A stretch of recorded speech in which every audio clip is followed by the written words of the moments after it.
मैं एक बार फिर आपके सामने हाजिर हूँ धुलेरा की विजिट रिपोर्ट देकर। जो 8 अगस्त को मैंने धुलेरा में की, 8 और 9 2 दिन लगातार मैंने धुलेरा की विजिट की। तो क्या क्या डेवलपमेंट हुई उन सब चीज़ों को लेके मैं आपके सामने हाजिर हूँ। जैसा कि हर महीने मैं धुलेरा को विजिट करता हूँ और सारी प्रोग्रेस को रिव्यू करता हूँ कि आखिर किस रफ्तार से धुलेरा में प्रोग्रेस हो रही है। तो इस बीच शुरुआत में मैं आपको बता दूं कि कुछ एक अनाउंसमेंट्स भी हुई हैं प्रोग्रेस को लेके। तो एक तो 200 मिलियन लीटर पर डे की कैपेसिटी का एक वाटर सॉफ्टनिंग प्लांट जो समुद्र के खारे पानी को मीठे पानी में बदलेगा, उसके लिए टेंडर मांगे गए हैं कि जिसकी भी रुचि हो डालें। एक घोषणा हुई है कि धुलेरा में वर्ल्ड का सबसे बड़ा डेटा सेंटर तैयार किया जाएगा। वर्ल्ड रिकॉर्ड की बात आई तो लोथल का museum, maritime museum, national maritime museum जो लोथल में बन रहा है 400 एकड़ में, वो भी वर्ल्ड क्लास है। वर्ल्ड का सबसे बड़ा मेरीटाइम म्यूजियम होगा। इसके अलावा एयरपोर्ट की एक घोषणा सामने आ गई है। वो पिछले महीने 15 जुलाई को आई थी कि 3 महीने के अंदर एयरपोर्ट को ऑपरेशनल कर दिया जाएगा। आज जब मैं आपसे बात कर रहा हूँ तो लगभग 1 महीना बीत चुका है। तो उम्मीद करते हैं अगले 2-2.5 महीने में एयरपोर्ट ऑपरेशनल हो जाएगा। इसी बीच एक घोषणा और हो गई, सरखेज से धुलेरा तक एक high speed train, semi high speed train लाने की घोषणा हुई है। सेमी हाई स्पीड ट्रेन की जो स्पीड होती है वो 220 किलोमीटर पर आवर की होती है। ऑपरेशनल ये होगा लगभग 180 के आसपास। लेकिन ये एक तरह से जिस तरह की ट्रेन को हम यूज कर रहे हैं उसकी तुलना में ये हमारे लिए देसी बुलेट ट्रेन जैसी ही होगी, इतनी इसकी स्पीड होती है। और ये 1 घंटे में हमें धुलेरा पहुंचा देगी। तो ये एक नई घोषणा हुई है और इसकी लागत भी बहुत बड़ी है, 18,900 करोड़ के करीब इसकी लागत है। और एक और डेवलपमेंट हुई है जो पहले से तय हो चुकी थी।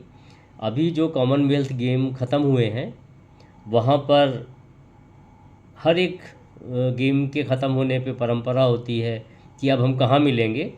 तो अब अगली बार पूरा कॉमनवेल्थ गेम जो है वो अहमदाबाद में होने वाला है और जाहिर है वो 2030 में होना है। तो उस समय हमारे एयरपोर्ट की जो धुलेरा में बन रहा है उसकी भी काफ़ी भूमिका रहेगी। और जो पर्यटन स्थल डेवलप हो रहा है ये भी काफ़ी कुछ लाइमलाइट में आ जाएगा। जो धुलेरा के बिल्कुल नज़दीक है लोथल, वहाँ पर एक ग्रुप है राजपथ, वो वेलनेस इंडस्ट्री में है और वो 3rd अपना ग्रीन क्लब धुलेरा में उन्होंने घोषणा की है। इनका काफ़ी बड़े पैमाने पर होता है ये सब। तो एक ये भी अच्छा मतलब वो है धुलेरा के लिए, कल को जानने पहचानने वाली चीज़ हो जाएगी धुलेरा के लिए। जो एक फूड प्लाज़ा मैंने पिछले वीडियो में दिखाया था कि बनकर तैयार हो गया है, उसके लिए भी टेंडर जारी कर दिया है कि जो लोग भी इसको चलाना चाहें, चलाने में इच्छुक हों, तो वो बोली लगा सकते हैं। इसके अलावा एक fly wing simulator training centre है गुड़गांव में, उनको एक लेटर मिला है एयरपोर्ट अथॉरिटी ऑफ इंडिया की तरफ से कि धुलेरा में वो एक ट्रेनिंग सेंटर इस्टेब्लिश करें। तो इसके लिए उनसे कोड्स मांगे गए हैं। तो ये कुछ डेवलपमेंट हैं जो साइड बाय साइड चल रही हैं और ये कल को ग्राउंड पे दिखाई देंगी कि जैसे मैं आपको हर महीने दिखाता रहता हूँ तो धीरे धीरे इनमें भी चीज़ें सामने आएंगी, तब मैं आपको उन तक पहुँचाऊँगा। इस बीच हमने धुलेरा में घूम फिर कर क्या देखा, कैसा हो रहा है, कितनी बात आगे बढ़ गई है, वो सब मैं आपको दिखाता हूँ। बने रहें हमारे साथ। अब मैं शुरू करता हूँ वीडियो। और मेरे वीडियो कोई भी स्टूडियो में तैयार नहीं होते हैं, ना बहुत ज़्यादा उसमें एडिटिंग और मिक्सिंग होती है। जैसा हमने देखा वैसे ही हम आप तक पहुंचाते हैं, ताकि आपको ऐसा लगे कि आप नहीं भी जा पाए हैं लेकिन आप एक तरह से उसको उसी तरह से देख रहे हैं जैसा वो है। तो शुरू करते हैं धुलेरा की विजिट। 200 बेड का मल्टी स्पेशलिटी हॉस्पिटल, लगातार काम आगे बढ़ता हुआ।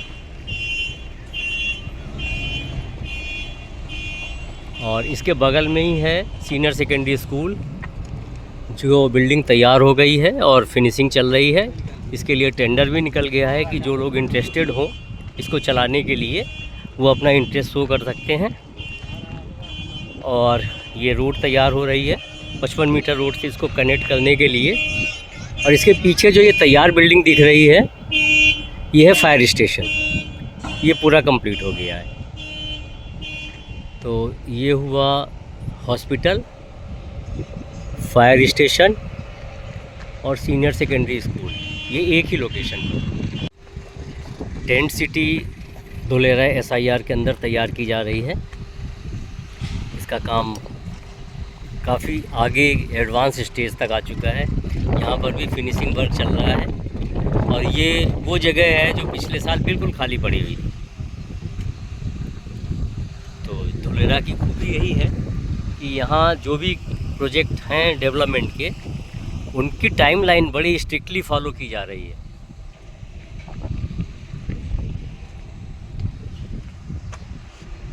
शहर में स्टॉर्म वाटर को मैनेज करने के लिए डक्ट्स बनी हुई हैं।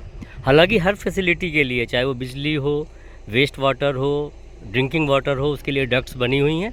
इसीलिए इस शहर को नाम दिया गया है plug and play model. Suppose ये प्लॉट किसी ने लिया तो उसको कनेक्शन यहीं से तुरंत दे दिया जाएगा बिना कहीं कुछ खुदाई किए हुए। तो जैसे स्टॉर्म वाटर की डक्ट के लिए मैंने पिछले कुछ वीडियोज़ में बताया था कि बहुत चौड़ी डक्ट्स बन रही हैं, इतनी बड़ी बड़ी कि उनमें कार भी चली जाती है। तो कुछ लोग हो सकता है इसे मजाक समझें, इसे आप देख सकते हैं। अभी इसका सिरा मुझे दिख नहीं रहा है कि ये नीचे गहराई में अंदर कितना चला जाएगा। तो ये इतनी चौड़ी है कि इसके अंदर कार भी चल सकती है, इतनी चौड़ाई है। स्टूडियो अपार्टमेंट जो लीज पर रहेंगे अगले 8 साल के लिए कंपनी की तरफ से। तो इनको ख़रीदने वालों का, इनमें इन्वेस्टमेंट करने वालों का फ़ायदा यही है कि तुरंत ही उनको रेंट मिलना शुरू हो जाता है। तो ये सारी डेवलपमेंट 1 साल की है। पिछले साल यहाँ मैं राफ्ट फाउंडेशन दिखा रहा था कि तैयार हो रही है और 1 साल में ये डेवलपमेंट हुई है। हम लोग घूमते हुए आ पहुँचे हैं मैरीटाइम पार्क। और आज काफ़ी गेस्ट आए हुए हैं, कुछ इंदौर से, कुछ कोटा राजस्थान से और ग्रेटर नोएडा से भी। तो ये है आर्टिफिशियल रिवर या कनाल जिस पर ये वॉकवे बने हुए हैं, गजीबोज़, बहुत बढ़िया। और जो इस शहर की व्यवस्था है उसको भी जानने का मौका मिलता है कि किस तरह से इसको सजाया संवारा जा रहा है। सभी सड़कों के किनारे पैदल पथ भी हैं और साइकिल पथ भी हैं, दोनों मिलते हैं यहाँ। ये देखिए, साइकिल ट्रैक और पैदल के लिए, पेडेस्ट्रियन के लिए और बाकी सड़क। तो इस तरह से ये पूरा शहर बहुत ही सुंदर बनने वाला है। ये भविष्य का सिंगापुर, संघाई, दुबई, यही सब कुछ हो सकता है। ये फूड कोर्ट बनकर तैयार है और इसका टेंडर भी निकल गया है कि जो भी इंटरेस्टेड हो इसको चलाने के लिए वो बिड लगा सकते हैं। और ये पीछे टाटा सेमीकंडक्टर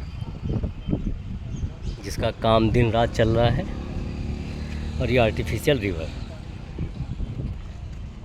ये हमारे कुछ साथी लोग हैं और एक जो इनमें सीनियर हैं वो सबको कुछ समझा रहे हैं। पहुंच गए हैं अपने प्रोजेक्ट पटेल इनक्लेव तक। पटेल इनक्लेव, और ये बहुत अच्छा रहा। हम लोगों ने शुरू में इसमें मिट्टी भरवा दी थी, तो इसका फ़ायदा ये रहेगा कि बारिश हो रही है तो ये सारी मिट्टी बैठ जाएगी, ताकि जब भी रोड वगैरह सब बनाएंगे तो मजबूत रहेगी।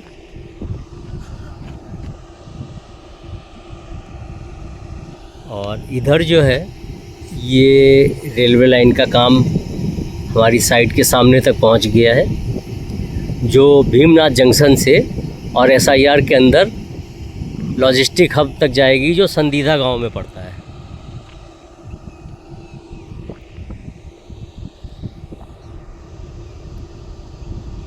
INOX air products. और ये देखिए बहुत सा आगे बढ़ चुका है यहाँ का काम। और इस फैक्ट्री को मैं अक्सर दिखाता रहा हूँ अपने वीडियोज़ में। तो अगर 6 महीने पहले का कोई भी वीडियो आप देखें उसमें भी इसको हमने दिखाया है, और 6 महीने में जो डेवलपमेंट हो गई है। पहले मैं इसको 70 मीटर रोड की तरफ से दिखाता था, आज इंटरनल रोड की तरफ से दिखा रहा हूँ। और अभी 70 मीटर की रोड से भी इसको मैं कवर करूँगा। बहुत तेज़ काम हो रहा है।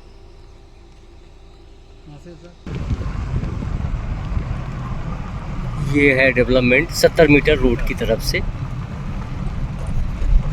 आइनॉक्स एयर। मैं हूँ धुलेरा SIR के अंदर, और जहाँ बन रहा है गैप ग्रुप का एक प्रोजेक्ट। तो ये पूरे प्रोजेक्ट या टाउनशिप का नाम है अखिलम। और इस कॉर्नर पे एक प्रोजेक्ट का ही पार्ट है, वो आ रहा है स्टूडियो अपार्टमेंट और 1 BHK, जो अवंत के नाम से है। लगभग 700-750 यूनिट्स होंगी यहाँ, जिसमें 250 के करीब 1 BHK और 500 के अप्रॉक्स स्टूडियो अपार्टमेंट होंगे। यहाँ पर राफ्ट का काम कंप्लीट हो चुका है और बिल्डिंग धीरे धीरे ऊपर को उठ रही है। और इसके साथ साथ ही यहाँ पर भी देखिए कंस्ट्रक्शन एक्टिविटी चल रही है। तो एक तो यहाँ एक्सपीरियंस सेंटर बन जाएगा नीचे, इसी के बैक में फूड कोर्ट बनाने की प्लानिंग है, और ऊपर को वर्किंग स्पेस। तो ये सारी डेवलपमेंट चल रही है। और जितना मुझे जानकारी है ये पहला प्रोजेक्ट ही है जो इस तरह का मैस्यू इस पे बन रहा है HAC के अंदर। और इसके ही बैक में देखें तो ये हमें 250 मीटर वाला जो अपना एक्सप्रेस वे है वो दिखाई दे रहा है, जो अहमदाबाद से धुलेरा होते हुए भावनगर तक जाता है। तो ये HAC में ये एक्टिविटी चल रही है, और ये बिल्कुल टाटा सेमीकंडक्टर के नज़दीक। दुनिया का सबसे बड़ा मेरीटाइम म्यूज़ियम लोथल में बन रहा है, और ये धुलेरा के नज़दीक है और बिल्कुल लोथल में स्थित है। बहुत ही बड़ा स्ट्रक्चर बन चुका है और काफ़ी कुछ अभी बनना बाकी है। तो ये रिकॉर्ड होगा। World largest national maritime heritage complex तैयार हो रहा है 400 एकड़ में।